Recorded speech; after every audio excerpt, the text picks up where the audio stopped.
Nah, it's coming though. 30 tonight, huh? Caitlin Boo Boo had 30 tonight. Yeah, she did have. Not you calling her that shit too. They lost though. Yeah, they lost. They lost. Man. Damn, did they get a win yet this season? They got one. They beat the team they lost to tonight, the Sparks. We live. Yeah, we live. Welcome back to Man Down Sports, y'all. Post game status or post game episode. Man, we've been instrumental music playing in the background or something. It ain't gonna work. No instrumental music, unless it's a something that ain't copyrighted. Number one, and number two, they ain't gonna be. We'll be able to hear it, but they ain't gonna be able to hear it. Oh, they might, but it's just the way it be ducking. Like now, if you upload it in StreamYard, it might work. Yeah, it'll work. Yeah. Gotcha. Like I think I got one. I used to play it, and it used to be good, but then that started ducking. I was like, man, I can't even use it no more. But yeah, we in here. John White, what's up? Ant-Man. Yeah, Ant-Man did his thing, man. Let's talk about it. Ant-Man did his thing, but Cat was finally found. Yeah, but I don't feel confident. I don't like what Ant-Man said in his post game. What he say? He said we didn't want to get swept. I didn't want to get swept. I ain't never been swept before. We wanted to get one win. I'd rather him say we still believe we can win this series. Definitely. I would have rather hear him say that. He did. He told him it was like in his like immediate post game on the court. It was like, we ain't did nothing. We still got work to do, but we got one. We in the dough. So I remember him saying we ain't did nothing. I don't remember him saying we got work to do. I think they work done. They just wanted to get this one. No, he said we ain't done nothing yet. We still got work to do. Let me pull it up. I'll play it. Hey, because maybe I'm tripping. Hold on, I got you. Hold tight. All right, go ahead. Do your thing. This is what I think. I think both of y'all are absolutely correct. I do think he said, what did y'all do? He said we ain't did nothing yet. We still got more work to do. And I also think that he said I just didn't want to get swept. So I think y'all both are correct. No, he did. I know he said he didn't want to get swept. He ain't never been swept in his career. But he also said that the work ain't done. I didn't like it.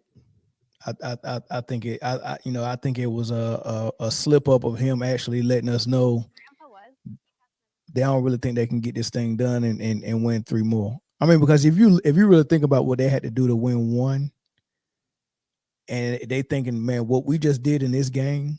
I mean, focus for 4 quarters, leaving it all out there. This was their game 7. This is the leave it out there. Don't bring nothing back home. Leave everything on the floor. This is that game.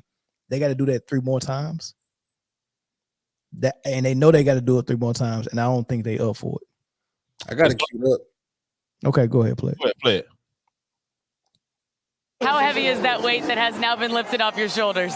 It haven't been lifted off. I mean, we still got a lot of work to do, man. We just wanted to get 1 game to extend the series. When that foul happened on Luka, what was going through your mind? How bad were you beating yourself up?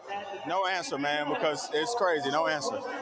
You were different before this game. You were loose. You said, it's not time to go home yet. What felt different about tonight? I mean, I ain't never been swept in my career. C. Hines texted me this morning and told me that even though I've been to the playoffs only 3 times, I've never been swept. So, I took it personal, man. I didn't want to go home. I didn't want to get swept. I definitely didn't want to get swept. Not on their home court, hearing the fans talk trash all day. So, I mean, I think we came out and we competed at a high level today. Well, you've led this series with 5 minutes left to go every single game. The same happened again tonight, but the ending was different. What made the difference? I think I was aggressive. I didn't run to the corner in the 4th quarter, late in the 4th. I didn't just shy away from the ball. I kept going to the ball, and they kept giving it to me and trusting me. Thanks, Dan, so much. We'll see you in mini. So when she asked him about the foul he had on Luka, what he was thinking, and he said no comment. He said it's just crazy. I'm not gonna say nothing, but it's crazy. Mm-hmm. What he's talking about is the same thing I've been talking about in every Mavs series. 100%. What the hell is going on with these fouls, man? Like, remember, Minnesota is the best defensive team in the league. So if anybody's supposed to get the benefit of the doubt of physical defensive play, it should be them. But what the way they're officiating these games is they're setting it up for Minnesota to have to play uphill and Dallas to play downhill, and they're telling Minnesota, okay, if you can win that game, if we set it up for y'all to have a disadvantage, go out and win that one. And if you do, okay, cool, so be it. But they gotta play uphill all the time. Like, look at this, man. 5 fouls for Ant-Man. This is your best player, best offensive player, and a great defender as well. And he got to worry about foul trouble. Karl-Anthony Towns fouled out. He had to play with foul trouble. Like, his foul was ridiculous, by the way. Oh man, but look, I hate that rule where offensive player can jump into you. I don't care. No, that's supposed to be waived off. Like, if the offensive player initiates the contact, right, that's an offensive foul. Yeah. And Luka, I mean, that's what he does. He lunged at Cat. It's what he does. It's what he does. He's crazy. The best at that. And listen, let me tell you something. I'm gonna give Luka some credit because he knows that he can get away with stuff like this. He knows that he can get away with stuff like this. That's why he keeps doing it. And then he'll dive into the defensive player with the ball in his hands, and then he'll look at the refs and throw his hands up in the air. And most of the times he gets that call. It was a couple of them tonight that was just absolutely ridiculous. Man. That foul on Rudy, the foul they finally called on Luka. Before that, he hooked Rudy, even though Rudy ain't no serious post play, hooked him before the shot, got the shot off, and then they finally called the foul. And then, okay, now they foul, and then he missed the free throws. But at the same time, Luka was complaining about that. He doesn't want to be called for any foul, anything. The worst defensive player on the team. And they wanted to swallow the whistle on that. I told y'all, I was like, they did not want to call that foul on Luka. They did. It was too obvious him hooking him in there. And it was like, okay, we got to call something. Because, bro, like, if they hadn't called that, the airwaves would have been filled with it tomorrow. This the thing, though. Okay, so I already talked about Anthony Towns fouling out. Edwards had 5. Gobert had 5, right? Mm-hmm. You just giving foul trouble to 3 of the top key players for them. 100%. And which is crazy. But on top of that, this is like a closeout game for Minnesota. And y'all couldn't let them play. Karl-Anthony Towns only played 29 minutes in the closeout game. That is crazy. Because he was in foul trouble. Only 29 minutes. They're robbing us. They want to get the boys out of there. They robbing the fans. They robbing the fans of real basketball, because if you got it structured like that to where Ant is 1, Cat is 2, right? And on that, as far as the star power goes, you taking one of them out, the game is automatically not fair, because you got 2 all-star, superstar level players on that other team. It's setting the deck. Like, especially because some of them were just ridiculous, man. If they were legit fouls, then I say, hey, Cat, Ant, you got to be better. And some of them were, but the majority of the foul calls that I saw were catered to Dallas, and they want. It's almost like they wanted them to close out tonight. And I'm not no Minnesota fan. I'm an Ant-Man fan. I like players. If it ain't got nothing to do with my teams, I like players, and I like all of these players, especially Kyrie and Ant. But when you see it and it's blatant like that, it's disgusting.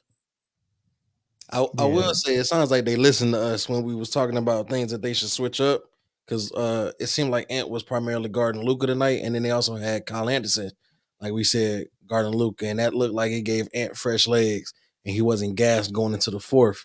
Mm-hmm.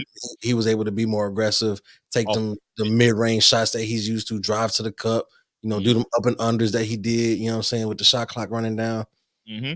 And it seemed like that worked on the other side as well, because Luka and Kyrie were considerably more ineffective compared to what they did the rest of this series. I mean, Kyrie only had 16. Luka still got a triple-double, but it was only like 29 points. He didn't even hit 30. You know what I'm saying? So you kind of limit. Yeah, he had 28, but he was 7 for 21. Kyrie was 6 for 18. So inefficient shooting, you know what I'm saying? Like, they was probably getting a lot of their work from the free throw line. So I think and that's what they need to do. Like, let the stars be the stars, and then let the game be decided with the role players. You know what I'm saying? Like, the stars, they're gonna battle it out, like they said on the Postgame show. Like, the stars should cancel each other out, and it should come down to the role players.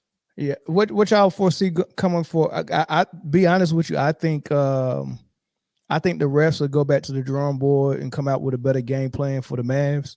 and I think the ref, I think that might be too much for the Minnesota T-Bulls to overcome. I mean, the game plan the refs had tonight was pretty good. You know, get those guys in foul trouble, but the Wolves was able to overcome that. Shot making. Yeah, and it's gonna be interesting if they're able to do it again 2 games in a row. But you know, that's tough. I just don't see the refs losing 2 straight. What's the slogan, Zoe? Hands off the merchandise. Milk ain't clean. I'm telling you, like it looked crazy, and that's why it's really it's almost disheartening because like you see it. You know, for those that watch basketball, they see it. Like I don't have no rooting interest in these 2 teams. I want to see good basketball. I want to see the best players be the best players. It's the playoffs. It's the Western Conference Finals. Can you imagine the Knicks with how they team was in the 90s, the way the Knicks was orchestrated? Oakley, Ewing, Mason, Charles Smith, Derek Harper, John Starks, the way those guys played tough. Can you imagine the refs not letting them play? Man. Ewing getting 5 fouls and Oakley getting 5 fouls and Starks getting 5 fouls. Like, what are you doing? Like, this is what Minnesota built their team on. They got 2 7-footers in the start lineup for a reason with another 7-footer come off the bench. They did that for a reason. They're built defensively, and you're telling them they got to play left-handed. They can't even play what got them to this conference finals. They can't even play that style of defense. That is unreal to me, man. Cash said, y'all soft. Luka playing big boy ball and you whining. Ant hacks left and right. And he got 5 fouls tonight, so I can't see where he didn't get called at. And where Luka playing big boy ball where? Like in the paint? Yeah, he can play big boy ball because they're not going to call no fouls on him. But they're going to call fouls on whoever guarding him.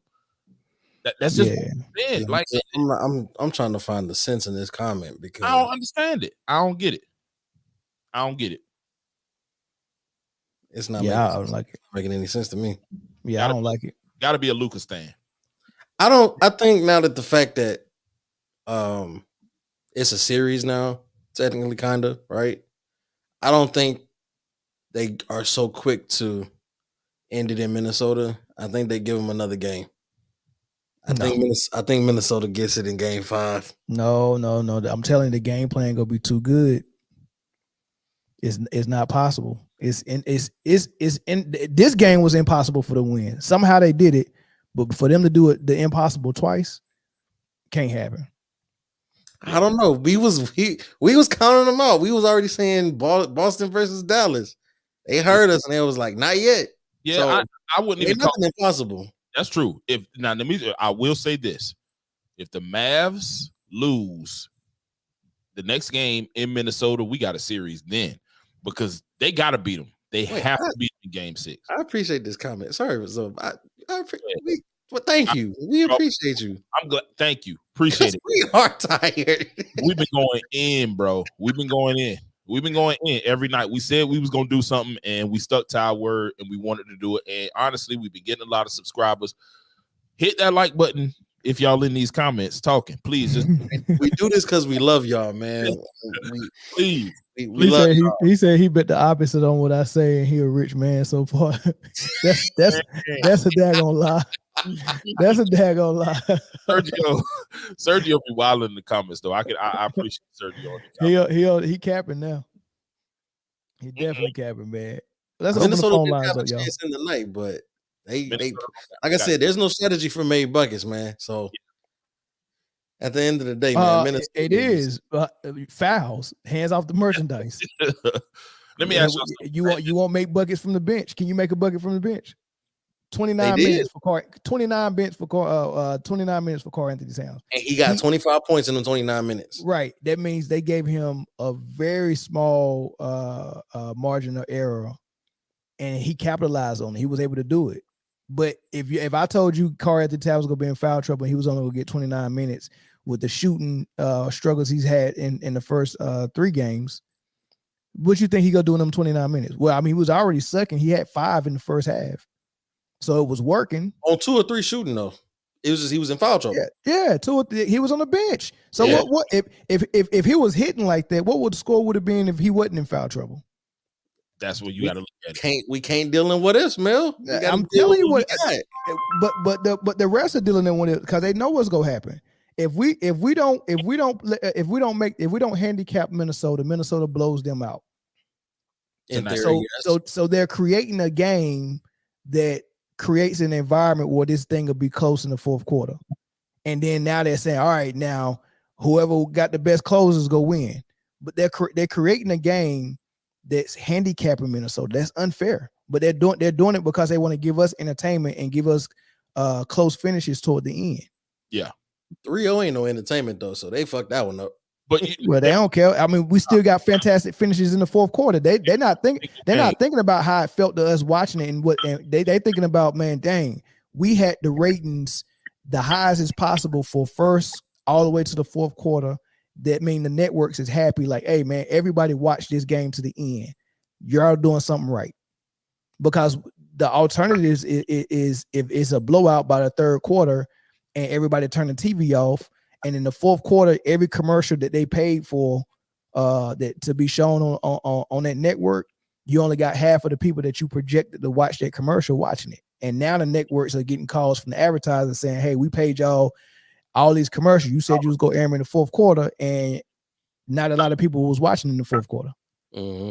It's a whole game. So it's a business. Those referees have to keep these games interesting toward the fourth, and then they okay, we'll swallow our whistle and let y'all finish it out. It's disgusting, man. Caller from San Francisco, go ahead. Hi, my name is Dominique. How are you today? Well, I'm good. How you doing, Dominique? How are you? I just wanted to say I really love the show. Honestly, it's been inspiring to me. I want to start my own podcast, and you guys really, I love what you're doing, and I love how you talk on the game. It's really refreshing to hear. It's like, it's not all about LeBron. It's not all about, just the same things every day. So I really love the show. But I do want to say that I think that it's poor coaching as to why the Timberwolves are not winning this series. I mean, they're not making the right adjustments. You put Cat on the bench, and really, Naz and Cat should have been on the floor together to spread the floor, and so that Ant can drive. And I think that, this is not going to be their year because nobody can guard these guys. Nobody is allowed to guard the foreign NBA players. Do you guys notice that at all? Yeah. Hold on. How long you been watching this channel, Dominique? Watching us. I've been watching this channel, honestly, a couple of months.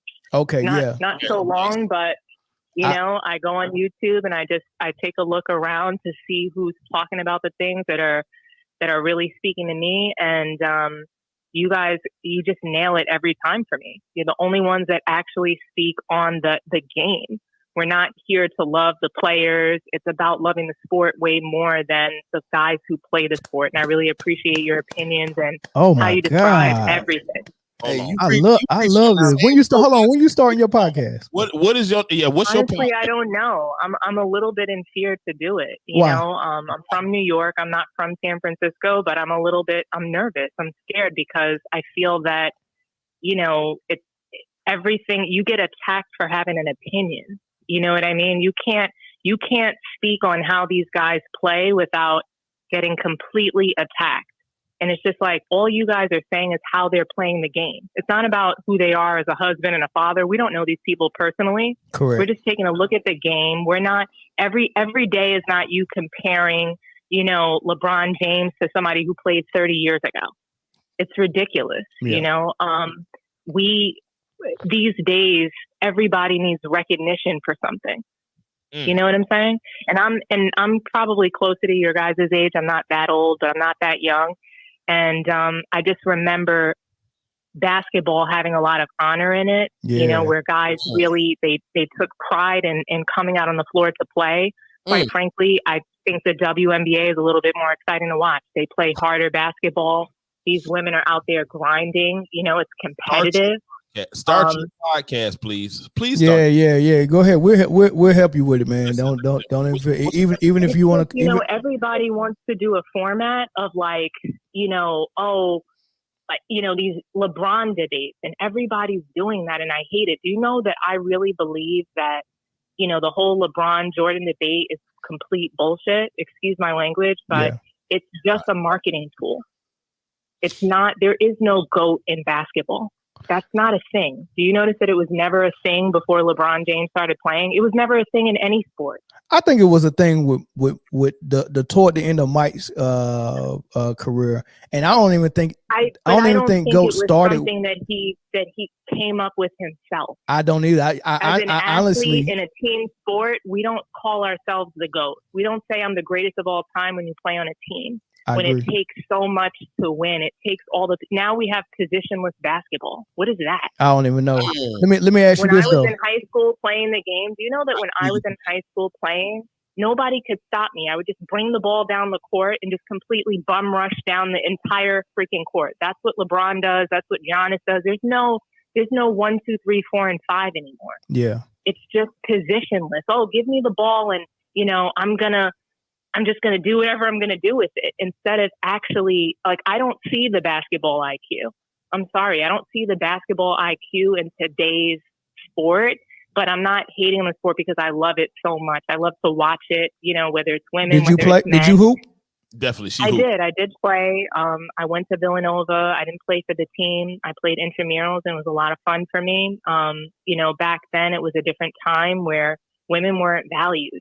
In the sport, it was hard to show up and want to play when you see, the guy players, they're getting out of class, they're getting driven to their practice. They get the nice gym, they get the nice, equipment and uniforms, and women just get basically shitted on, not given the resources to, it was not motivating. It was more lucrative for me to just go into investment banking than to play, competitive basketball. And it became a little not fun, at that time.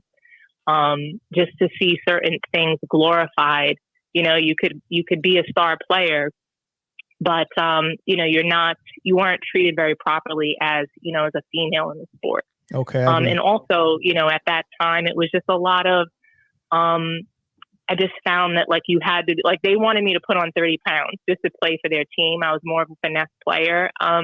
And it just wasn't for me. And I wish that I continued. I can't imagine what I would have done if I had a coach like Dawn Staley. Look at what she's doing with the Gamecocks. And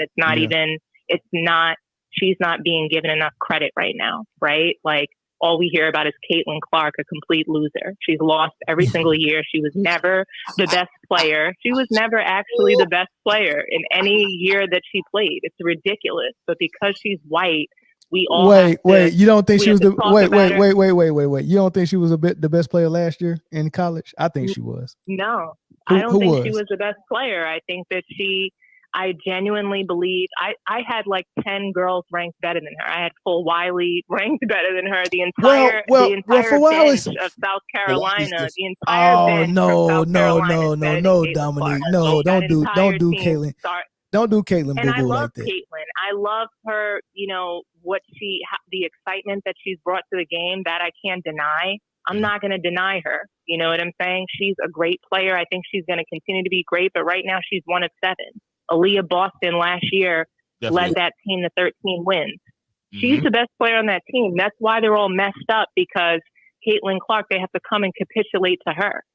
Now it's some truth to that. I mean, you got this post player who don't have much else to her game. She don't stretch it out to the 3-point line. She doesn't defend. When we saw what happened when they play real defense on her, when they're allowed to guard her. If you take a look at every close game that Caitlin Clark played, last season, they helped her. The refs have to help her. In a close game, she gets help.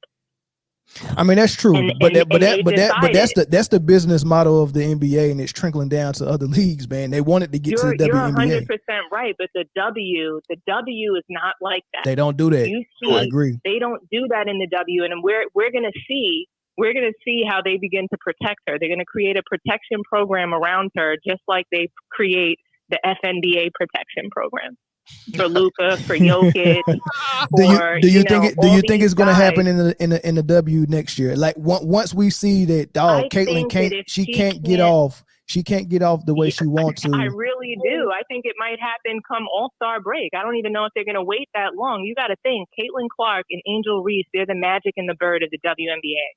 That's what's happening right now. They're here to save the WNBA.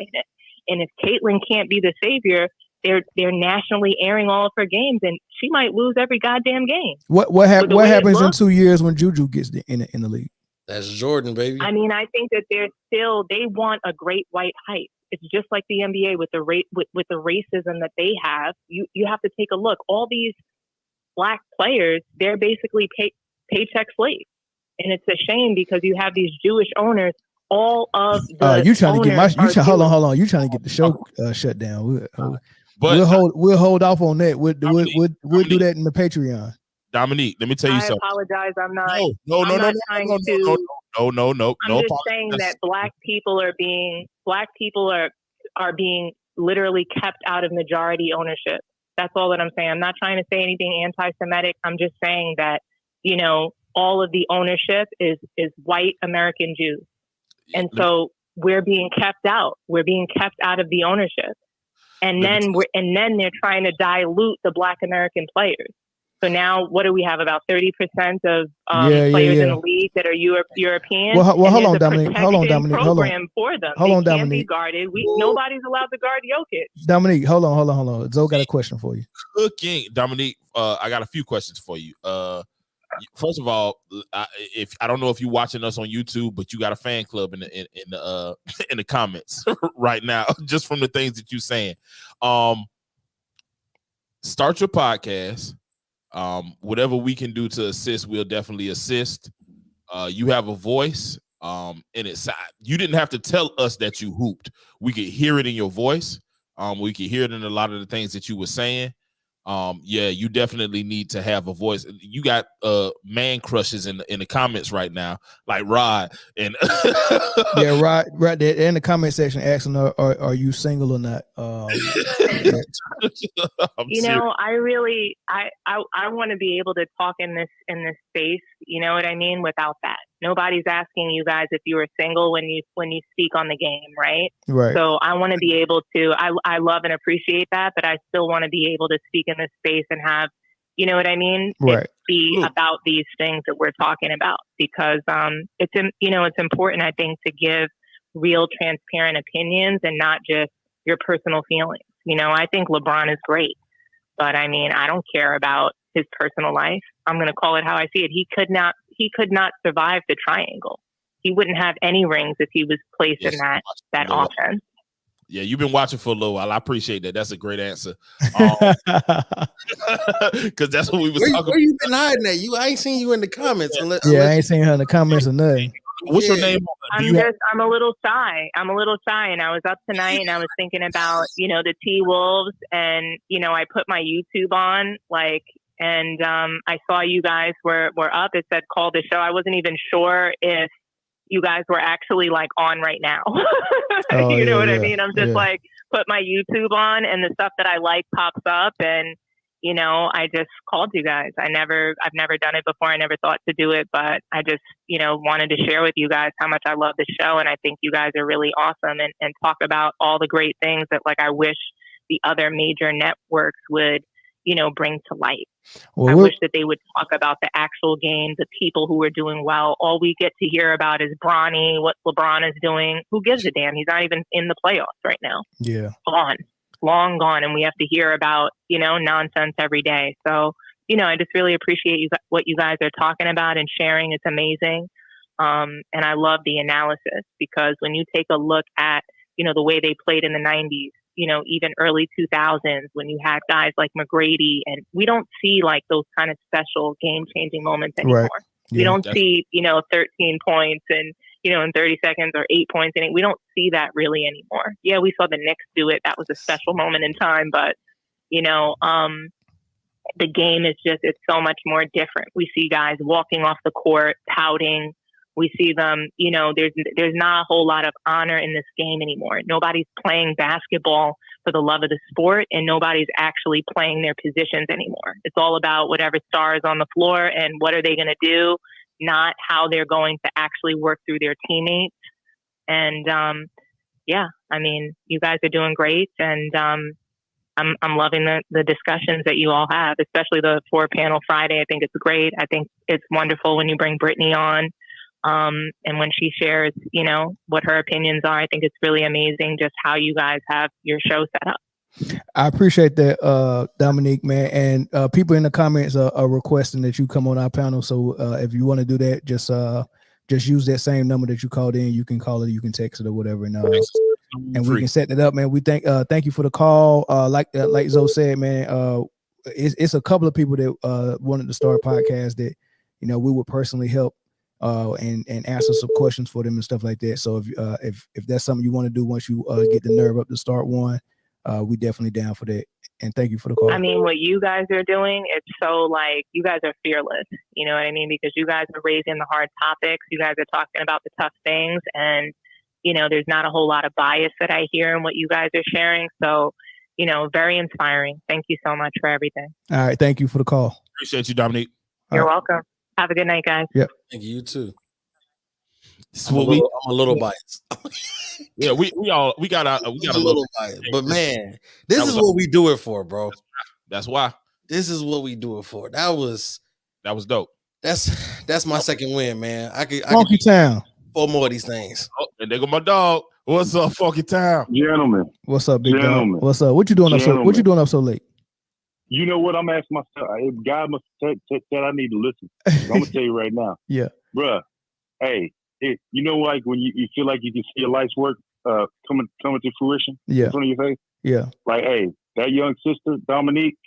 Hey, young lady. She need. Hey, Mel, y'all. We know. I don't know if y'all are seeing what I'm seeing. No, I'm not. I'm telling y'all, bro. Y'all are, with her, Brittany. Y'all got a network, man. Like, I don't know if y'all are seeing what I'm seeing. Y'all got a network.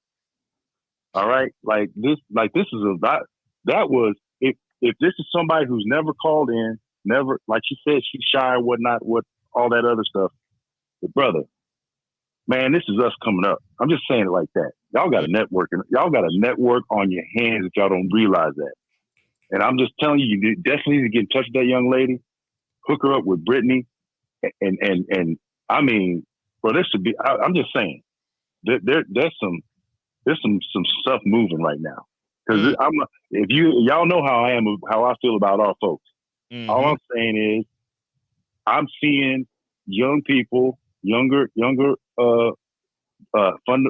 foundational Black Americans doing the damn thing. All right, and y'all, like she said, she wasn't proud about anybody else with what she saw y'all doing. So that's telling you that it's coming from a place of work and effort and making a thing happen. So, I mean, honestly, I'm not even here to talk about the game. I'm here to tell you, y'all need to listen. Y'all need to like brainstorm it, whatever you need to do. But I'm trying to tell y'all are making a difference, and y'all are getting through, and y'all deserve to be in the forefront of doing these things. And I mean, I mean that. Like, y'all deserve what's happening, what's getting ready to happen. I'm just saying, man. I'm y'all in my prayers about this, and I mean, go forward on this. I'm just trying to say it. Just go forward on this. It's time to embrace it and move on forward, because you know, we got too many clowns in the you know, the ESPNs and all that other stuff that you know, shuck and jive and do all this other crap. Yeah. Like she said, you come from an honest spot. You give, you know, not everybody's going to always agree, and that's okay. You know, everybody's got a different opinion, and that's good, because you can learn from one another, or you can just argue, whichever. But then, you know, later on, we get down to the next subject and we're moving on. That's something, as like I said, as an example for other youngsters to see. People coming behind you are seeing you all putting this product forward, and it's positive. Okay, it's consistent. Right? I don't know if you guys have put some sort of, you know, this is our business model or whatever. This is our company ethic. I'm just saying, but it's there. Whatever it is, you seem to have it, because the young lady right there is proof that it's there. And all I'm saying is, y'all need to realize that. And I mean, if I'm listening to the young sister's what she was saying, she sounds rather smart. She really did. She sounded smart. You know she very sounded intelligent. very articulate, very intelligent, very didn't seem shy and basketball savvy. And basketball savvy. Exactly. Like I said, unicorn type stuff. And all I'm saying is that young lady would be an absolute asset. And like I said, when we got the ability to cultivate and uplift, that's what we need to do. And with you guys, I mean, I've told you over and over again what I think about you and what you've done. It's a breath of fresh air. But I mean, that young lady, she said everything much better than I've ever had a chance to say it, and it's very concisely. I'm just saying. I'm going to just say it like this, and I'll leave it. I'm praying for y'all, and I'm hoping that y'all see what I see, and y'all go forward, sin no more. Because I'm telling you, there's some opportunities right here. If y'all can't recognize it, I can. There's opportunity it's coming up. Fruit. You know what I'm saying? The fruits are starting to come in. I'm just saying, this is just a sign. Fruits are starting to come in. Hey, I appreciate that, man. Man. Y'all got it. We sincerely appreciate y'all. Stay up. All right, brother. I thank you, man. I appreciate that. Hey, we did not expect. Just so y'all know in the comments, we came over here to talk basketball. This is genuine feeling right now, man. But it's genuine and it's appreciated. Honestly, you know, we've came a long way. Hey, look at DC Slim. Y'all don't respect men's opinion like y'all do men's opinion. I think you meant women's. I think you meant, dude. Hold on, he's saying we don't respect men's like we do women. That's not true. We respect everybody's opinion. I mean, the panel is full of men. Yeah, like I'm a grown ass man. And that the panel is full of men. The best sports podcast on YouTube. Wow, man, y'all listen, dude. We don't get this many compliments, man. For real, like I mean, we think we're doing okay, but man, I didn't. I mean, we appreciate it, man. Honestly, I feel like we needed this tonight. Like this is because, like the earlier comment, man, we do this for y'all. You know what I'm saying? We want to give y'all the unbiased, the uncut, you know, the pure truth to the game that we see through our eyes. We're not corrupted by anybody. We're not paid off. We're not paid to say certain things. This is just how we feel about it, and we want to get that to y'all. And to feel the love coming back, man, that's incredible, man. We appreciate it. I can't stop smiling, but this is crazy. Yeah, that was crazy. Rod, what's up? Rod. Hey, we just had it was a caller that called in while Funky Town was on the line. I think I think he was from Maine. So you can call back as soon as Rod as soon as we finish this one. What are you laughing at? Man? This Sergio comment.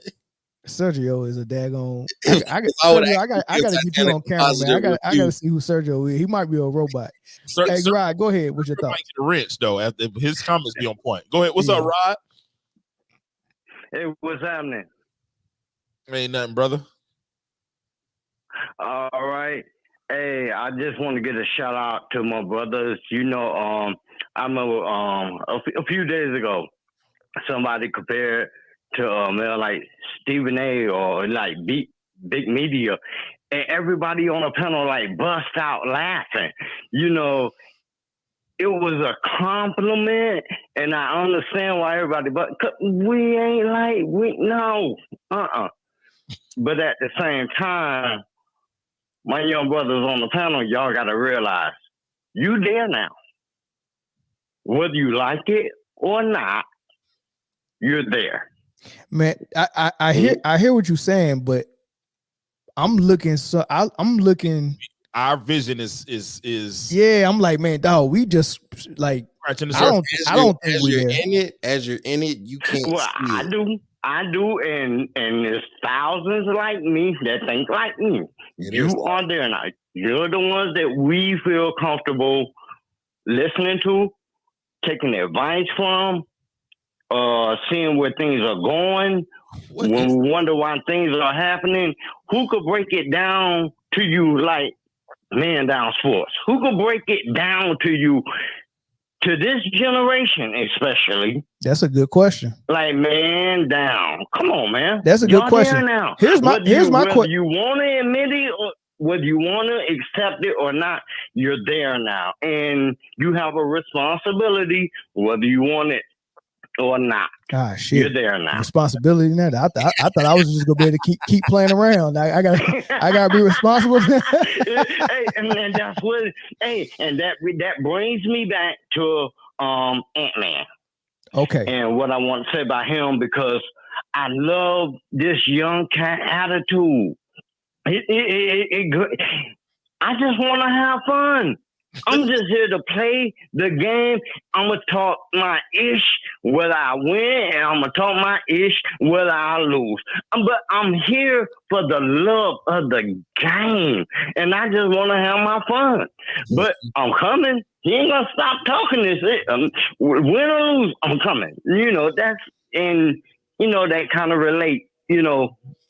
And that's why, hey, this is my question. Right. This is my question. That's why we tune in. Right. This is my question right here. And this is for you and everybody in the comment section. What are y'all gonna do? Because it seems like y'all like basketball a lot. What are y'all gonna love? Okay. So what are y'all gonna do when we start covering NFL when NFL start? Well, I don't get me wrong, I love the NFL too, but it's not on the on my radar like basketball. I love, like you use the word addict. I'm not gonna say that, but we just use two different words. I love this game. Yeah. And football I can get into, but not like basketball, but I can get into it. But what we're going to do is doing what we're doing now. Break it down the best way we can, explain it the best way we can, the way we see it anyway. You like it or not, this is what it is. This is why we tune in. My dog Brittany from Sideline Speaks, man. If y'all not subscribed to Sideline Speaks, go do that right now. What's up, It was a good game outside of the ticky-tack calls from the refs. I love all sports, still watching support. Yeah, you're going to have to watch and support, but Brittany, you probably be on the panel during football season 100%. So you got to support because your face going to be up here. I mean, it's kind of... Yeah. You got a shout out today too, Brittany, if you just now tuning in. Definitely go back and listen to the whole show, Brittany. Yeah, you got a huge shout out today. Posh King, what's up, big dog? Oh, my yod, what's going on? What it do, man? Wagwan. Just keep doing it for the love of it, man. You feel me? I just call in and say, man, great first call from that girl, though. There was a good call, you wasn't know, it? Yeah, man. Y'all want to see her on the show? Y'all want to see her on the show? Yeah, why not? You know, and mainly because, you know, but you know, you gotta, you know, go over and extremely, you know, like you gotta train her up first, because you know, them buzzwords are out there. I want man down sports to live on, you know. Yeah. We'll talk about that. So you know, so of course, right. So, but yeah, we you know, just for everything and everybody talking.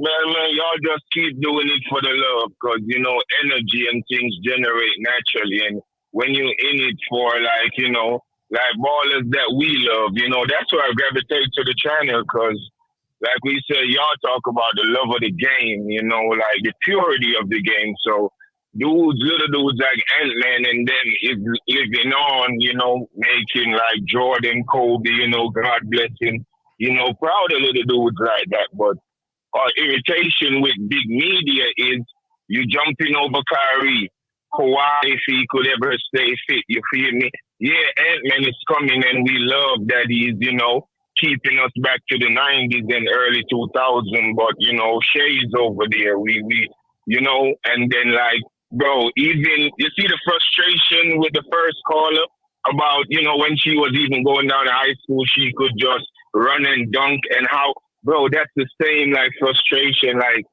everything that people got problem with. Remember my last call saying LeBron is the biggest revealer of the corruption in the media and all of that. Bro, everything that we got problems with now, it's him. with the stars sitting on the sideline, like dudes supposed to entertain and dunk for them, and not going into the dunking contest. Everything is him. And they talk about player empowerment. Nah, he made all of the players now acting like some, I don't even know what to say, things that boys shouldn't be doing. You know, just put it that way, because I can't find words to say, right? The influence that he comes with is very negative, and it's giving us a bad, like, taste of the game. Yeah. You know, like, so pretty much all. But yeah, man, y'all just saying it for the love, and what comes with it, just know, whatever price, man, you know, and I hope, man, down sports don't change, or what they say, quote unquote, sell out or whatever, you know. Never. So even do like Pat McAfee, keep it the same way, no matter where we go. You feel me? Yeah. Do it like Pat McAfee. Can I touch up on that? Bet. Yeah, respect. I mean, I'm a card carrying LeBron hater. But, you know, when the business aspect that he brought into the game, he kept it real. Is respected, but don't get rid of that baller. That dude that come in the game to ball, don't become so much of a businessman that you forget about balling, the game, the love for the game, the passion of the game, you know, the aspects of the game, all the things that it could bring you over business, you know, or putting business over that aspect, the love of the game. So yeah, I understand what you're saying. I'm in total agreement. You're saying, don't put, because even like LeBron, I remember when he was just coming in, because I don't know what caller was it way back then, said he's like a detective on LeBron's career. That was me. Like the minute they gave him MVP over Melo, but I used to even hear LeBron say, and it was weird, he wants to be the first billionaire basketball player. I've never heard it before. I was like, that's weird. I've never heard Kobe talking about money. Remember when Karan you putting business over the love of the game. Remember when Karan Butler was saying Kobe signed the biggest contract he's ever seen, and he was like, "You ready to go blackout?" He wasn't going to no club, nothing. Blackout. Yeah. Hey, look. I'm gonna defend LeBron. Hold on, Posh King. I'm gonna defend LeBron a little bit on this. Yeah, go ahead. When you compare LeBron to Mike and Kobe didn't grow up as poor as LeBron with the single mom. Fact. You know what I mean? They grew up with both parents, decent income. You know, he probably didn't miss no meals. LeBron probably did. So I'm not gonna blame him for being business minded and trying to think about setting his James family up for success for generations and generations to come. Like he was like, man, I don't want nobody last name James to come after me and have to deal with what me and my mom dealt with. Fact. You get what I'm saying? He was probably thinking like that. Would you block a Johnson? Would you block a Johnson to keep feeding the Jameses? What? Look. I'm gonna say this. I would say it in a different way. Posh, I was gonna make that same point. Posh, pause. First of all, that was Rod that said that. Rod, my bad. Rod. you know where I was going with that, Mel. That wasn't my no Diddy. Yeah, hey, no. Reggie Miller said the worst no Diddy ever doing the game tonight, bro. I don't know if y'all heard it. I heard him say around from the back. Yeah, he said he said he gave him a reach around from the back. I said, yo, come on, Reggie. I heard it. What did he say? I heard it too. Damn, bro. I heard it too. So all I'm saying is it's just like how we injected it. Ain't no problem with it. But like it's just like from a fan perspective, like it's gonna come. It's always gonna come, and like I don't know, but like I'm like for even me, you know, you come as a foreigner in America, your family don't think you go into the league. So I know about wanting to create generational wealth and all of that, but I always used to have a thing like, if I'm playing for a team and LeBron got traded to that team, I'm requesting a trade immediately. Because here I go, me and my family settle down, and then he's just uprooting me and my family in the middle of the season, trading me to Toronto or wherever. Now I'm about to dictate where I want to go with my family before school starts this summer. Because I don't trust. So it's like how we go about this business, nothing wrong with what you want out of life, LeBron, but they say, to be, like billionaires to reach that level, the amount of people that you stepped on and buried to get there, like, Sheesh, how much that's respect. tough, So man. I do understand. That's hard. Yeah, I don't want to think of LeBron that way when it comes to money and business, man. He did what he had to do. No, I don't, but we got to keep it real because I do understand that we want to create that, but then we also have to look at the road that we take to achieve it. So nothing is wrong with getting your money, and I'm not saying nothing but like for him, but I just think he's spread in a negative way rather than positive. Put it that way. I don't see the other families that he's helping to, like defend Kyrie. That man won a championship with you. When Stephen A. and all of them coming at you, he throws people under the bus. So like, yeah, you're a black man, and I wanna, but you wanna know why? You wanna know why? Because you wanna know why LeBron does stuff like that? Because he's self-preserving and he has a goal. Like him and Rich Paul and whoever else he sat down and had these discussions with years ago. They said they had a path that they could see to what his goal was, and his goal was number one, be the GOAT, and number two, be the first billionaire player. Right, that was their goal, and they set out on it. One of them, right? So look, one of them. So with his thought process, everything that he does is with that in mind. So when it came to everybody asking him to speak out on what was going on with China and whoever they was oppressing, he thought about his business, and he was like, I can't speak against China. I got too much money wrapped up in them. When it came to Kyrie Irving, he said, I can't support Kyrie Irving because I got too much business and friendship wrapped up in the people who is beefing with him. Right? So all of those was business decisions based on what his goal was to be a billionaire. 100%. He's self-preserving. Factor in that. Huh? Right, because I support him for that. But then, right, because for him, I support that, and I do understand that then. But for me, I'm going to be on the side of the little man. I'm going to be on the side of Kyrie, because I'm going to put myself in Kyrie's shoes in that situation before I put myself in LeBron's shoes. Bro, I got too many videos on Kyrie.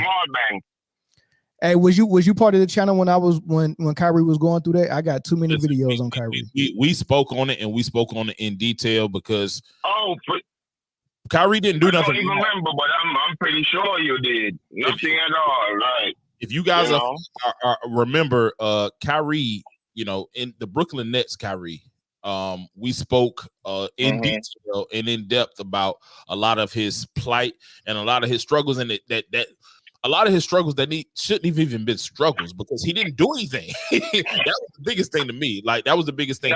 For real. He didn't do anything wrong. He didn't go against anything. He just wanted to play basketball, but he was a man of principle. He was a man of morals. And I think all of us, I think that's one of our common interests when we talk on this panel. And even when we talk in private, like we stand on what we stand on.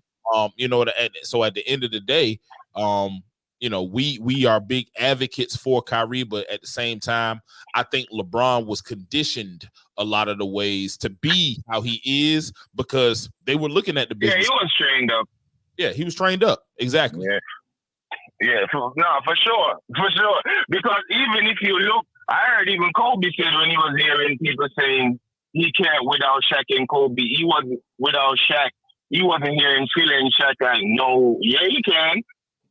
Sometimes, like when you look and see who was supposed to be supporting you, you're like, oh, wait a minute, why this guy's not? But, all kind of variables can go into it. But I'm just saying, we all can sit there and we all going to take the bag, of course, because I'm not taking no pay cut to win no trophy. I'll go buy one from where I'm coming from. You know, if I was in no pro league or nothing like that, like pay cut for like, I don't care about it. I'll go create my legacy, my money. So I understand all of that. So when we just speaking in general and we speaking on these people, we don't like truly know them and stuff like that. Like even my take on LeBron and how much money he's accumulated. My son don't have to go in the shop. He can own the shop. So I would like nobody has doubts that Bryce is gonna make it into the league, you know. And I just think even Bronny, like, bro, we gonna turn you into what we did with Rich Paul, you know. Like, I know this is your dream, and then if it's true LeBron wanna go, I'm pretty sure, because that's one of the things I give LeBron credit for, like.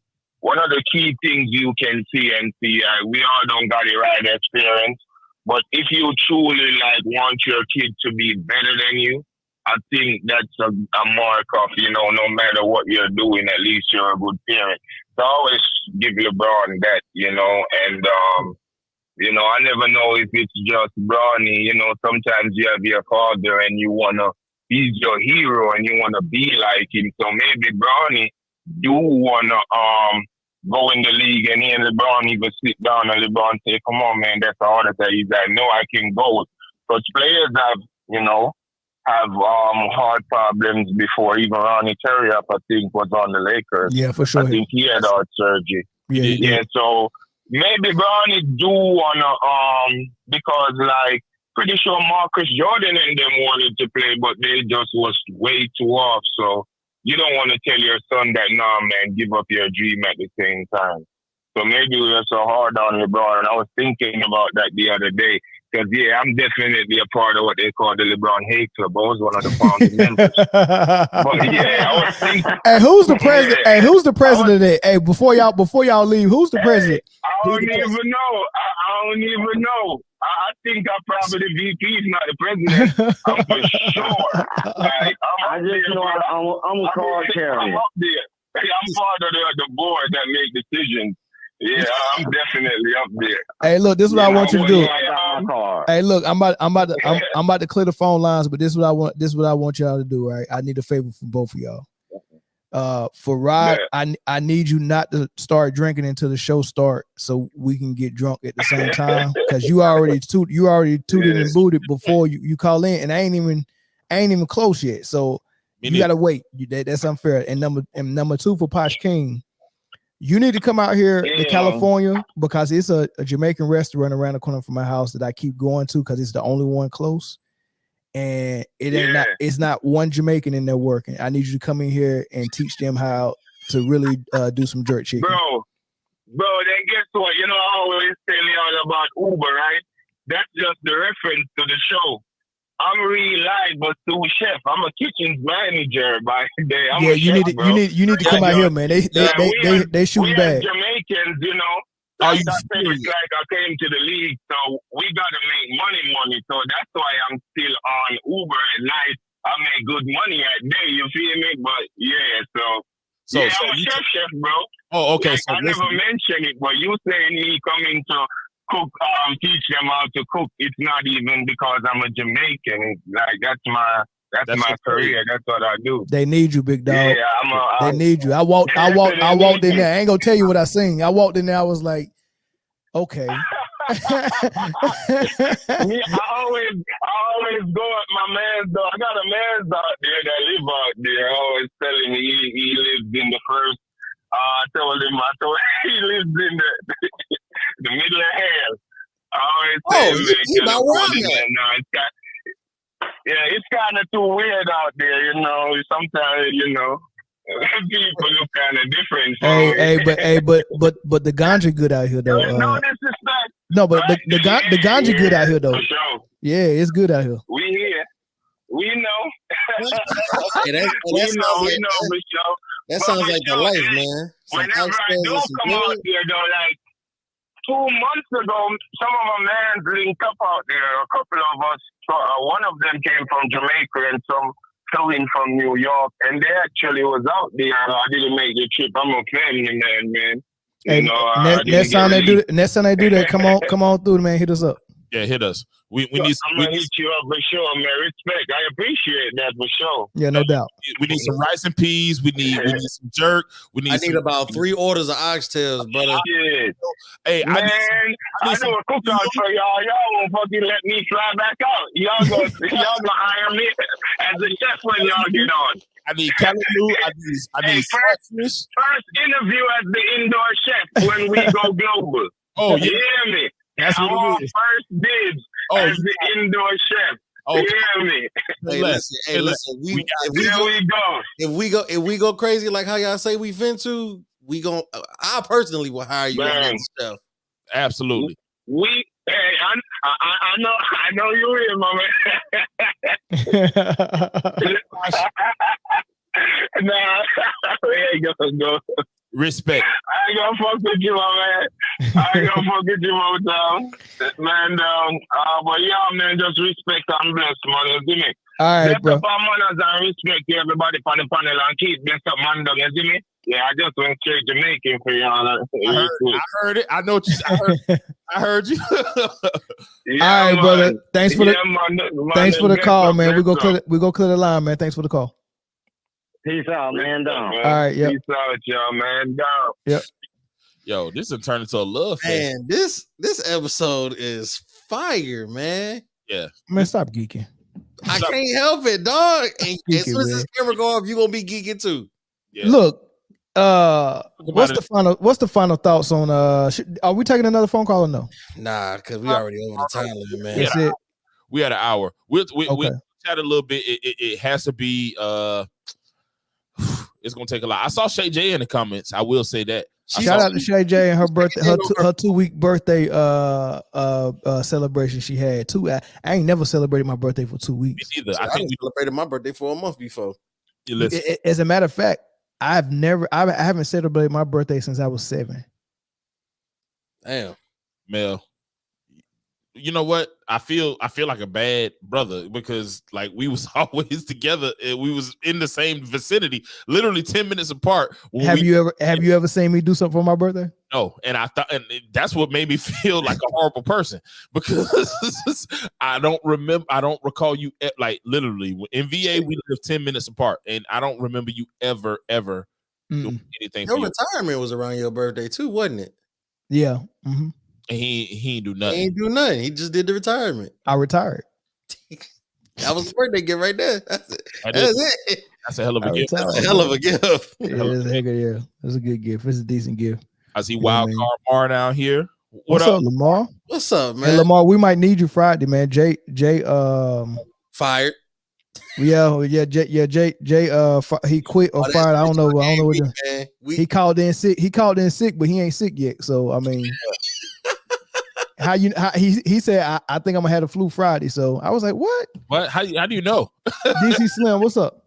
Slim. Man Down Podcast. What's up, brother? Toss it up, let's go. You got a front row seat to the best sports show, but y'all don't hear me though.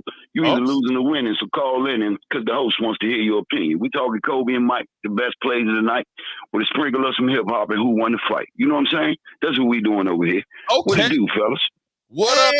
Hey. That's my dog. Hey, you know, DC Slim sent that to me like a month ago. Hey, listen, Slim, we're gonna record that and we're gonna drop that. He already recorded it for us. He sent it to me. I got it. I just ain't had time. I told him I wanted to see what it sounded like with a beat behind it. Man, that's got to be the intro, dog. You think so? Hell yeah, that shit tough. Slim, what's good? What up, Slim? What it do, man? All right, let me change the volume in this joint. All right, let the hate begin.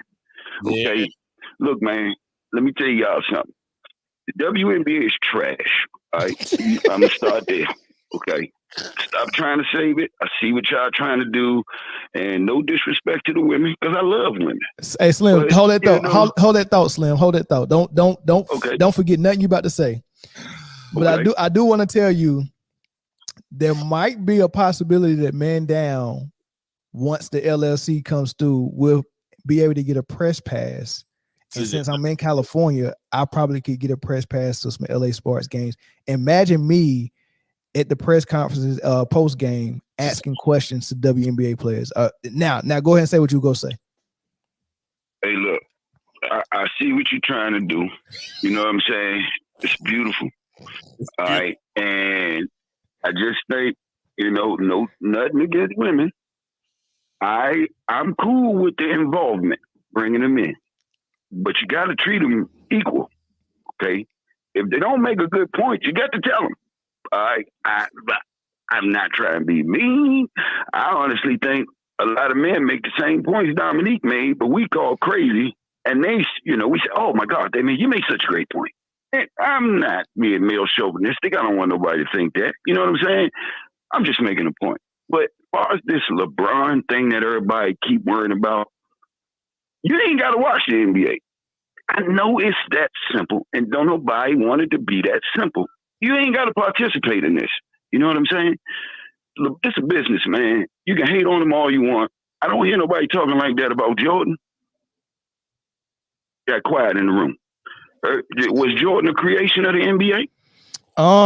Not quite like anybody after him. I think Michael Jordan, the NBA didn't know they could do or market somebody like Michael Jordan because whatever their business model was creating that racial tension between Magic and Bird, and then a Lakers Celtics kind of like rivalry where both of those teams had dynasties.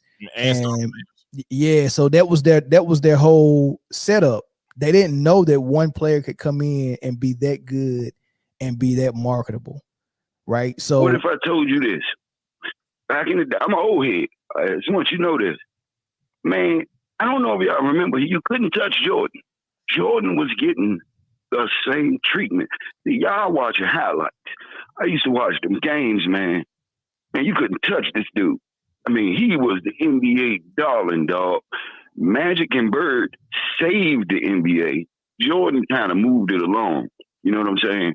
So if you want to say something is rigged, fake, don't use it to your benefit. You got to go all the way with it. I don't see how I benefit. I don't see how I benefit by calling it out. I mean, if I would have had a podcast when Jordan was playing, maybe I would be calling it out if I seen it, right? But to see something now and see something that's not quite right and call it out, and then have DC Sim call in and say, "Well, you can't call this out unless you call out something that I got to get in the time machine to go call out."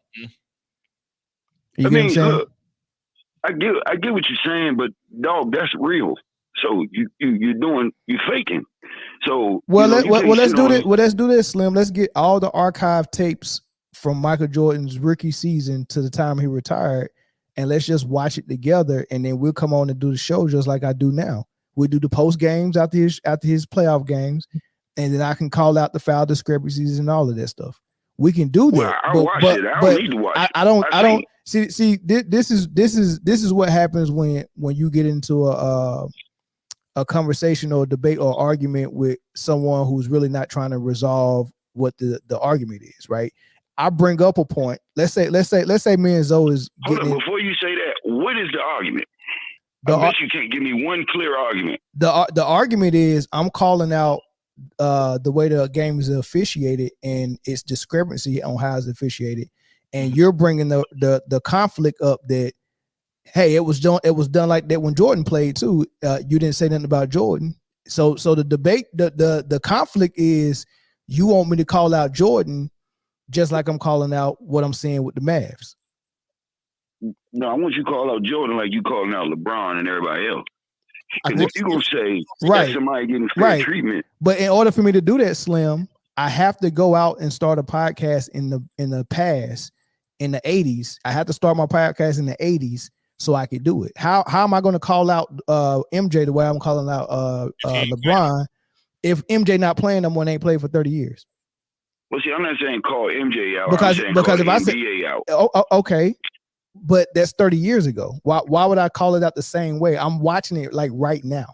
When you watch it, it's the same thing. If the police came and arrested you for doing something, you can't tell them, well, why don't you go get the dude that did it 30 years ago? No. You that's apples and oranges. Hold on, let me say it again. I think you're missing my point. Okay. Hey, you ain't got to go back in time. Okay. My point is, if you're going to bring an argument up, you have to be fair. So this is what I hate about journalists.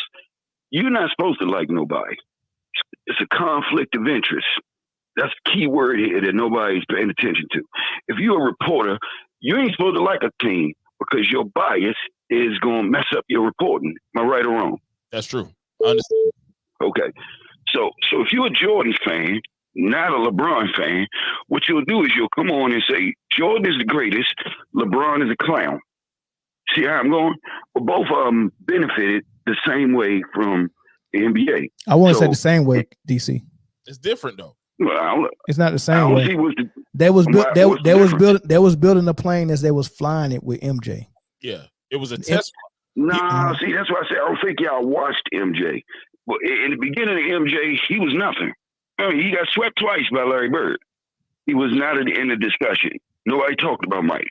All of a sudden, he just came out of nowhere and was a superstar.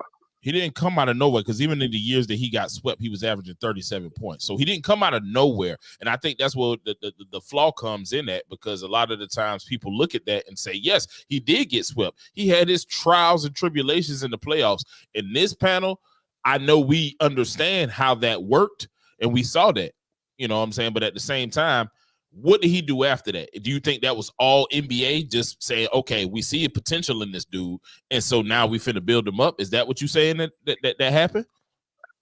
I am saying that the NBA is listed, well, all sports is entertainment before it's sports. It's a business. It's the equivalent of you watching a TV show with actors. See, what's happening is most people done got real personal when they come to sports. You're adding your feelings and emotion in there and forgetting that you're just watching a TV show and just take it for the entertainment factor. You know what? You would be making a good point if that's not something that I say almost every show. I've said almost every show that the sports in America is like WWE, and the way they create whatever they want, the way they create whatever they want to create is done through the officiating. They got a outcome that they want, but they got a desired outcome, and based on that desired outcome, the officiating will call the game that is going to help them get that desired outcome. So I call that out, and that's what I'm calling out with the Mavs. Now, were they doing? So Jordan ain't never fouled out a game. He was never even getting full fouls. That's great. I'm with it. So if you want me to say that MJ got star calls and they wouldn't foul MJ out of the game, yeah, MJ said it out of his own mouth. He told somebody, you only got 6 fouls, and he said I got unlimited. You know what I mean? So MJ knew that he was the cash cow. So there's an element to that. But now, once we put that information out, you have to put a conclusion to that. What conclusion are you drawing by saying that the NBA gave Michael Jordan star calls? You have to you just can't say that and just leave it there in the abyss. Say it and then attach it to a conclusion that you have concluded. Because I can say, hey, let's just say I say Jokic last year. I said I told a lot of people, if Jokic was able to be defended physically, that ring wouldn't have been his. The fact that he got drugged all the way to the finals by the officiating is how he got that ring. Let me see him do it again. And then he proved me wrong right this year that he couldn't do it again without those calls. Now Luka getting those calls. So my statement, my bold statement is, without the star calls, without the favor of the whistle, Jokic would not get a ring. Now, are you making a bold statement that without whatever calls that you claim MJ got, or whatever calls they didn't call him for, that means that he wouldn't have 6 rings? That's exactly what I'm saying. Well, how many would MJ have if he wasn't getting star calls? Fair treatment. Yeah, I would say.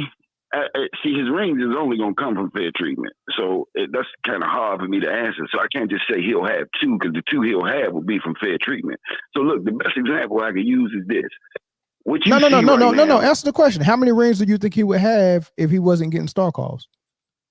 like I say, I can't answer that. You can't answer that, but you know it's not. You know it's not going to be 6, right? So then I can also take a step. I can also take another step further and say, without star calls, then nobody would get rings. I mean, true. Okay, so every year 2 teams will get to the finals and they both will lose. Okay, look, this is the best way I can say. Like, who's gonna win? Like what statement are you making? Who's gonna lose? Because at the end of the day, MJ's still the best player you ever seen play.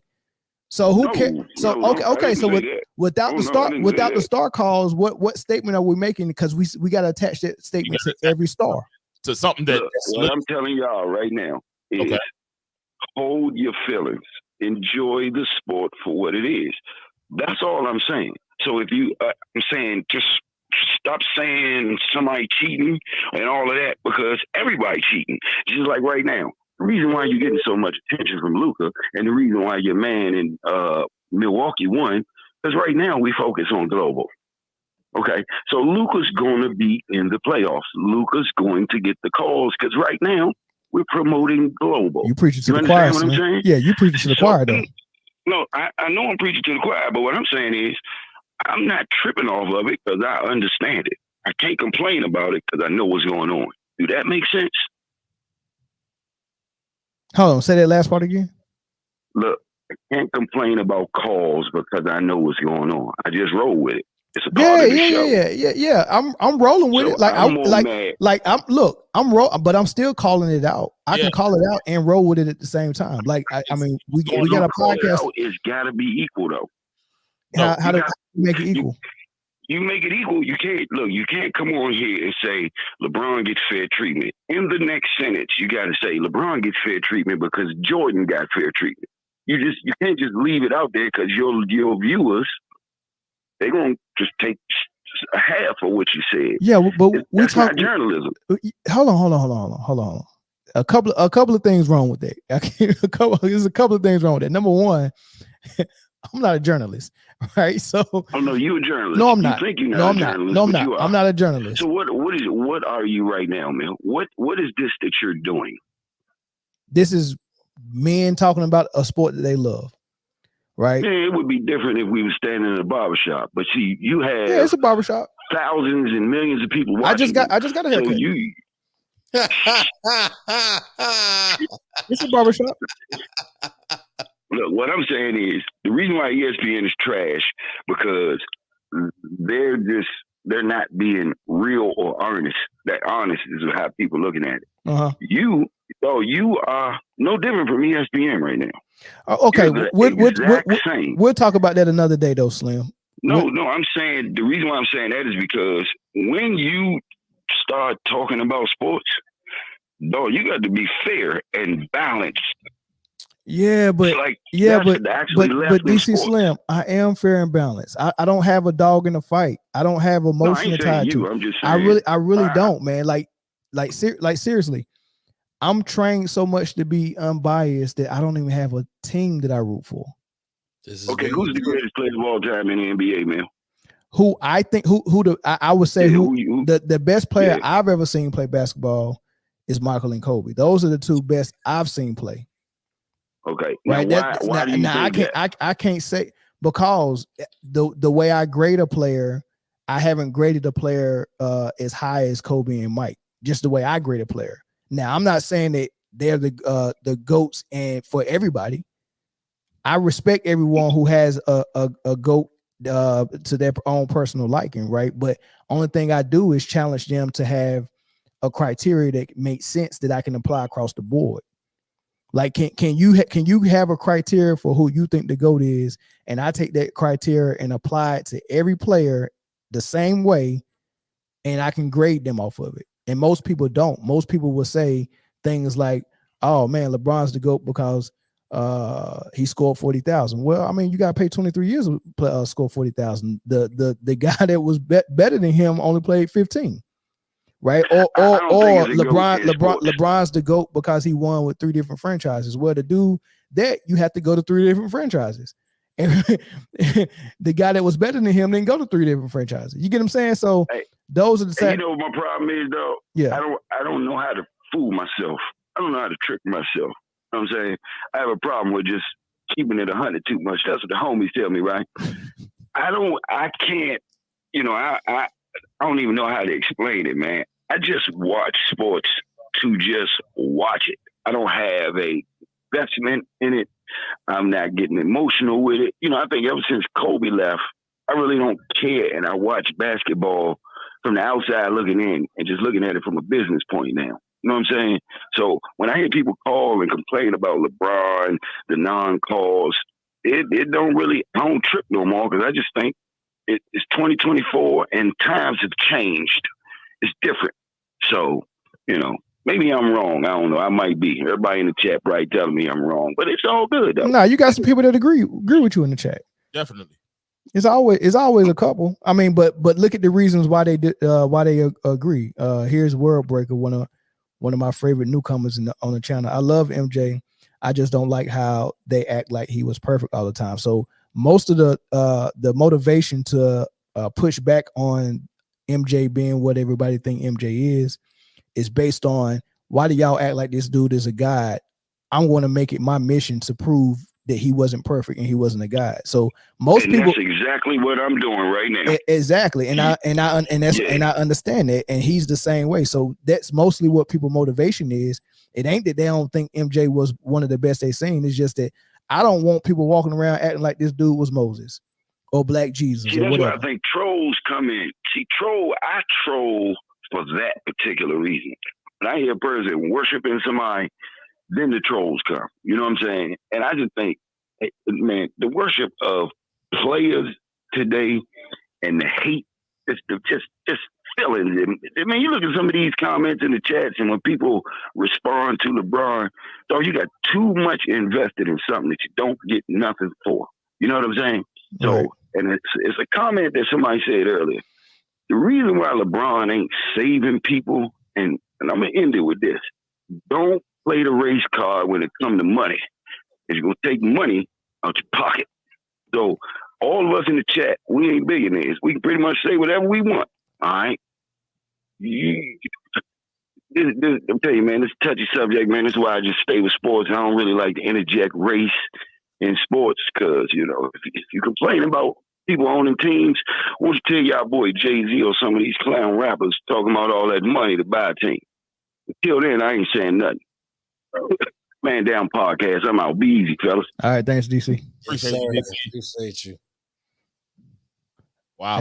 Hey, DC wanted to jump in that pot of beef stew. Yeah, he did. I ain't want to do him like that though. Yeah, sometimes the kitchen been open all week, man. Yeah, that's what I'm about to say. Sometimes, we serve late night meals too. Yeah, I'm in love with the cocoa. Out here serving mirror rats. Award-winning thespian, baby. I just bought me some new Othello tights.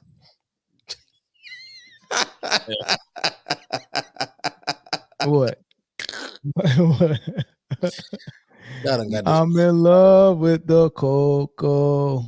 Hey man, y'all want me? Do y'all want me to Cause I still got the VHS when I played Othello. My mom recorded it. Do y'all want to see it? Burn it. Why? Burn it. Why? Matter of fact, you know what? No, yeah, send it. I want to see it. You want to see it? I want to see it. Put it in the group chat first before you put it out to the world. So we your boys. So we gonna. I want y'all to react to it blindly. We gonna do a blind react. I want y'all to do a blind react of my Othello play. Othello. Whenever you want to do it, we here. We'll watch it. For sure. For sure. I gotta hear you speaking old English, bro. I gotta hear it. Oh man, I was nice, man. I had a future doing it. Huh? Was you serious when you was doing it? That's the question. Like you can't audition for Othello and get it and not be serious, bro. That's real. That's why I asked. Okay. I knew all my lines at the audition. Hey, award-winning thespian, dog. Hey, we gotta see it. Thespian man. Pick it up. Now the award-winning part is that's just me being funny. I ain't win no awards for it, but I should have, to be honest with you. I was nice, yo. You was a good Othello. I think I was decent. I had hair back then too. I had hair back then. It's crazy. You feel me?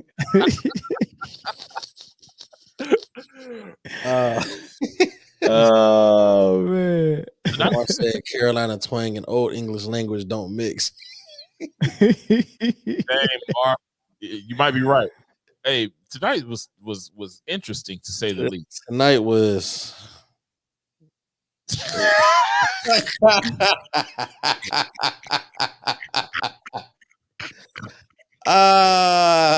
that's me and Caitlin Boo Boo.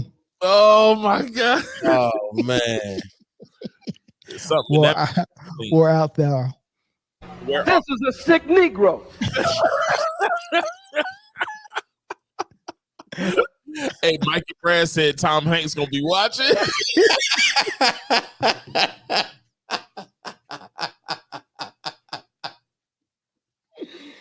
Oh man. Hey, I love it when the chat remembers episodes, man. Call back. Shout out Mikey Brass. He won our original. I think Mikey Brass might have been one of our first. Mikey Brass is the first. He's the first member, man. Yeah. I wish Mikey Brass would have got in when we invited everybody on the other night. Hey, he will. Hey, we'll be starting that soon. We already talked about it a little bit, and our members are gonna be getting some special treatment. Pause here shortly. So not that kind of special. What did he say? Not that Reggie Miller, but not what Reggie was talking about. Yeah, he talking really back. He said, "All right, man." I heard so it ain't no game tomorrow, right? So we got tomorrow off. We got tomorrow. Well, y'all got tomorrow off. Tomorrow Wednesday, ain't it? Tomorrow's Wednesday. What's going on Wednesday? You gonna be rapping? Rap, man. The grind don't stop, brother. I actually got no days off this week. I got this one. I love it. I love it. I absolutely love it. I got this one tonight. I got therapeutic rap tomorrow. By the way, man, for y'all in the chat, man, y'all want to listen to a podcast that speaks about everything else outside of sports, check out our sister podcast, Therapeutic Rap, on YouTube at Therapeutic Rap 189. All right. We talk about anything and everything, cultural events, relationship problems, relationship advices, anything. Come in. It's live, 9:00 Eastern time, 6:00 in the West. Figure out your time in between there. I ain't doing the math, but YouTube, Therapeutic Rap 189, Wednesdays, live at 9. Come check us out. It'll be me, Jay, and some other panelists there as well. So come give us a look, man. Come give us a look. So yeah, I got this tonight, Therapeutic Rap tomorrow, Game 5 Thursday, full panel Friday, Game 6 Saturday if there's a Game 6. Yeah. Listen. We have been working. We've been working, but it has yielded some really, really good results. Like the calls tonight to the people that called in tonight. We appreciate y'all. We this is why we are losing sleep. I'm on the East Coast. I just want to let y'all know. So anybody else on the East Coast, y'all know what time it is right now. And I got really burning the midnight oil. Yeah, we burning the midnight oil. My dudes on the West right now, but we've been sacrificing every night. And y'all keep liking, keep subscribing, keep sharing the pod. We keep us going. Keep us going. Yeah, like that. Those type of calls and those type of messages motivate us, and we gonna keep going. It lets us know that what we're doing is not in vain. Hey man, you scared Lamar away, man. He said he was about to join, and you said something about that special treatment. He said he don't want that. Hey, listen, it won't be Reggie Miller. No reach around. Roland Curtis, you're the last caller before we get up out of here. What's up? Roland. What's good? What's up, y'all?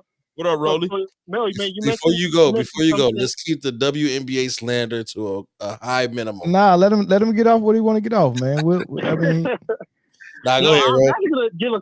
I was actually going to give a compliment to the WNBA because Mel mentioned earlier that what is everybody going to do when pretty much when the NBA is off season and you guys go into NFL mode and start talking about the NFL. And like me personally, I because I'm more interested in basketball, even though I don't watch the current WNBA product, I know that on June 30th, the Phoenix Mercury will play the Indiana Fever, and I just want to see how Diana Taurasi responds to playing Caitlin Clark for the first time. So that's gonna be a big game, and I'm kind of afraid for Diana Taurasi, her old 40-year-old self.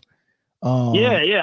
Because it don't matter what Caitlin does all season. I know she got Diana Taurasi's game circled, and I'm looking for Caitlin Clark to come out and absolutely cook Diana Taurasi, right? Now I don't want the old head to, I mean, that's just like saying, somebody's son beat up their daddy. Like I'm always rooting for the daddy. I want, what I mean? Like you never want to see the son knock his daddy out, man. Like, oh man, come on, bro. So I'm rooting for the old head in this one, but I'm nervous for you. 41, man. Yeah. Yeah. Well, see, that's a whole other topic about Diana Taurasi staying as long as she's staying. Like all of the interviews, people are asking her, when is she going to call it a day, or when she's going to, finally retire? And she's saying that somebody asked her, she's taking it 1 year at a time. She said, no, I'm taking it 1 day at a time. And I think she dissed Caitlin Clark again. She said that pretty much social media helped push her into this kind of light.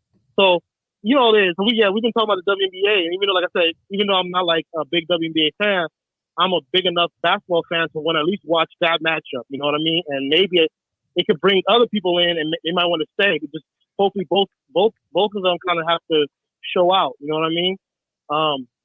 What I called in for is because, are you guys planning on? Are you guys going to cover? I was going to cover the NFL when the NBA season is done. But are you guys going to cover more WNBA?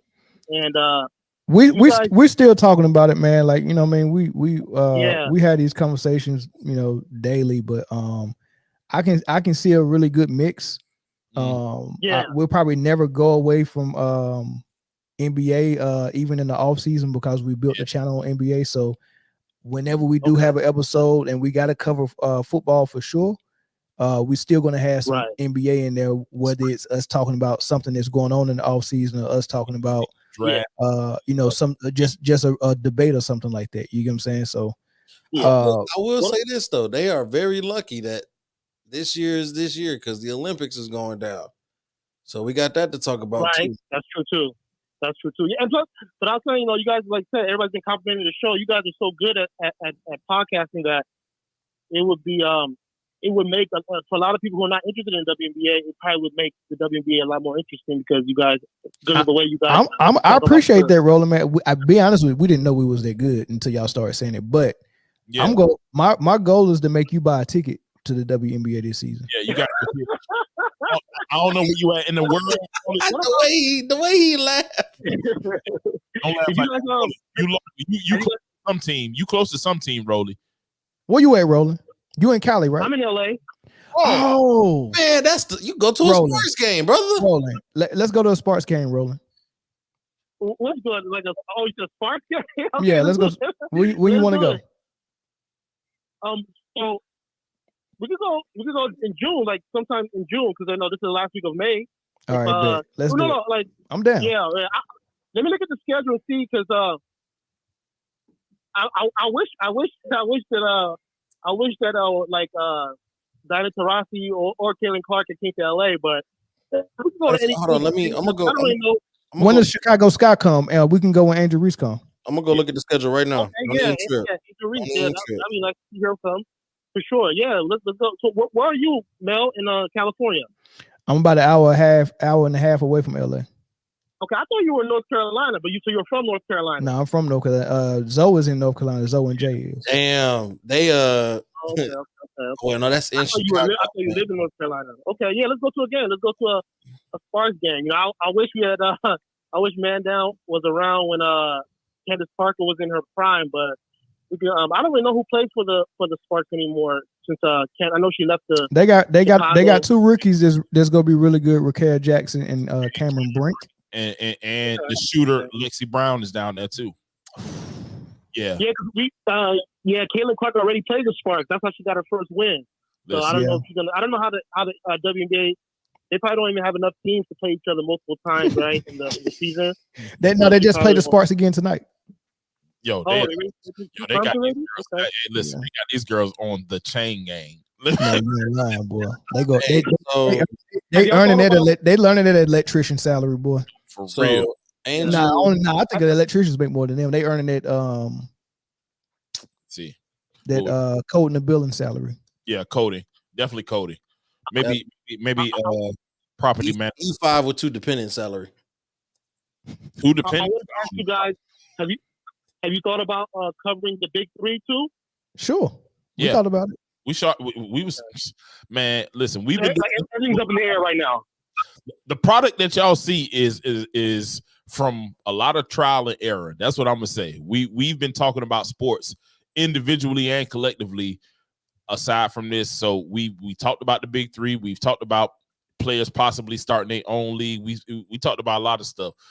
So the culmination of all of those things is what you see now, and I think we appreciate y'all for the compliments because it ain't come easy. But yeah, the big 3. We're so used to you guys talking. Yeah, we're so used to you guys talking basketball that I was thinking when Mel brought that up earlier, I was like, yeah, I'll be here for sure, but I honestly don't have much knowledge. I used to be into football when I was younger, but I kind of went away from it because I was into NFL back when Desmond Howard was still playing with the Packers. But that was like around the time I think Jordan was coming back, and then I know where I'm from, basketball kind of just took over, and I kind of I drifted off from the NFL. But we're so used to you guys talking basketball. I was concerned too that what happens if it's all NFL.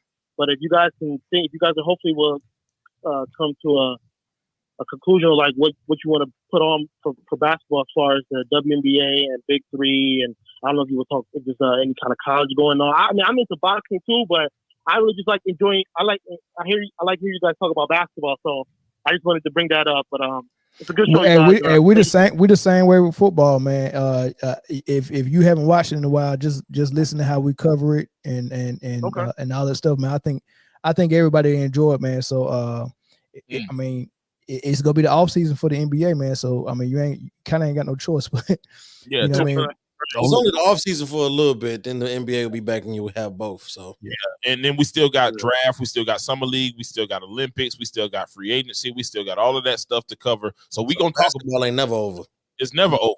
It's what off season?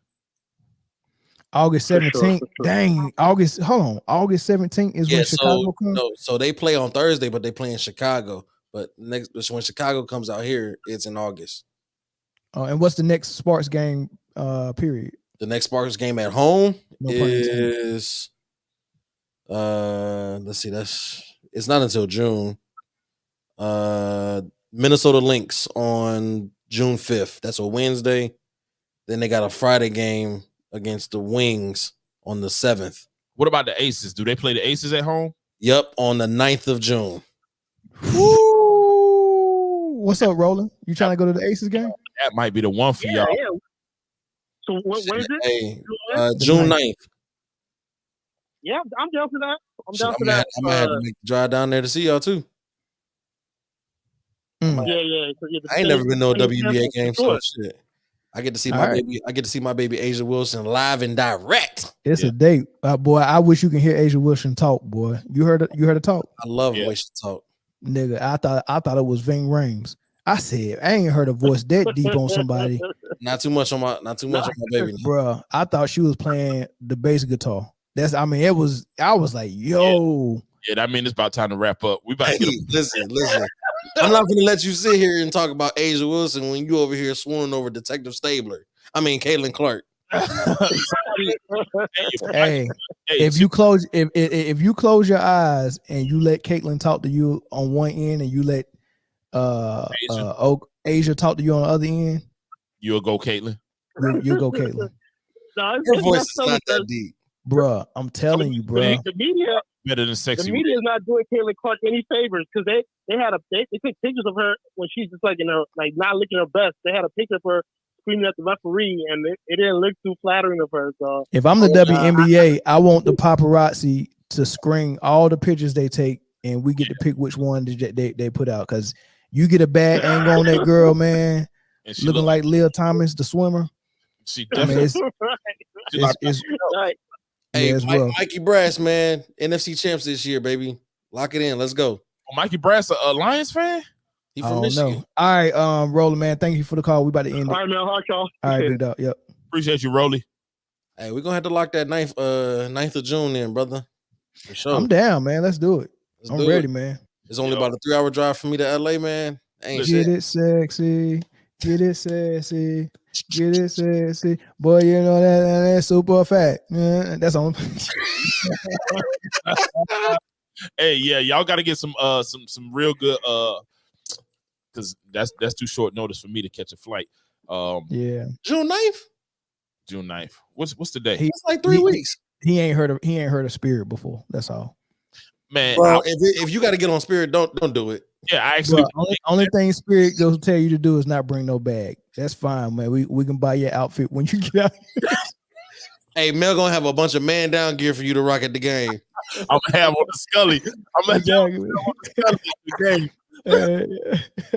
Nah, if y'all definitely lock that in, we got to get some really, really good footage, and maybe that could be something we do for our Patreon or members only type stuff. Because man, the love y'all gave tonight definitely makes us want to continue to try new avenues to put out more content. So that was dope. Because we almost quit this week. We was tired. Man, listen, they don't understand. They man, don't listen.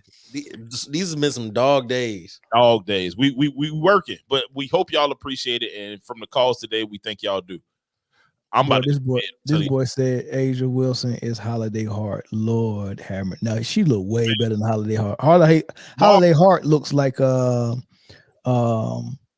Charles, your lunch is ready. That's a please comment, like, subscribe, hit that notification bell so you know every time we go live. We got to get out of here. Appreciate y'all for sticking around, man.